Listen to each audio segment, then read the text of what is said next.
Allahu akbar, Allahu akbar. Sheikh Abdallah Mukwaya niwe yayebembera okusara. Mbagambe tukirize tuberenga tuwayo kuwa Allah subhanahu wa ta'ala.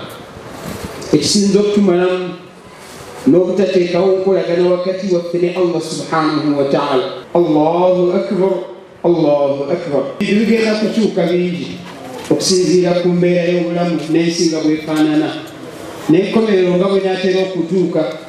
So bw'obanga olina ky'ogenda okukola kikole mu kiseera ky'olina okukikoleramu. Allahu akbar, Allahu akbar. Isiraamu ddiini ya kukola keera ku makya osabe Allah subhanahu wa ta'ala wa tawakkal ala Allah. Ofuluma ogenda oneyerisiza Allah subhanahu wa ta'ala. Tayagala ggwanga lyeyagala tuweereze eggwanga lyaffe. Ate mbakubira omulango bwe mubanga mulina ekizibu kye mulina temukiteeka mu buyeekera. Allahu akbar. Why can't we? Lwaki tetusobola? Genda weebuuza ekibuuzo nti lwaki sisobola?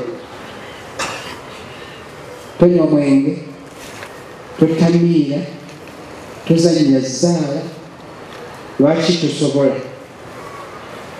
Muleke tukkirize nti tusobola. Allahu akbar.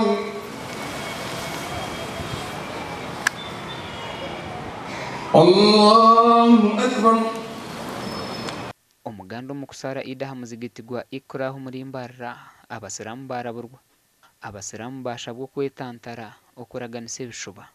Bashabwa kwetantara kuza omu bafumu kuraguza n'obw'embeera yakweyongera kuguma. Olowooza ebintu byakuteba buteebi. Omwana omulongoofu olina okubeera ng'omusaba. Osabe Allah subhanahu wa ta'ala kuba omwana nga mulongoofu. Ibrahim alayhi salamu Allah amwogerako mu suratu Saffat. Tulekere ebintu by'okweraguza, bintu byokugenda mu basawo kubanga ebyo bintu bitumalako emikisa mu duniya. Katonda yakutonda ali waggulu awaniridde eggulu lino.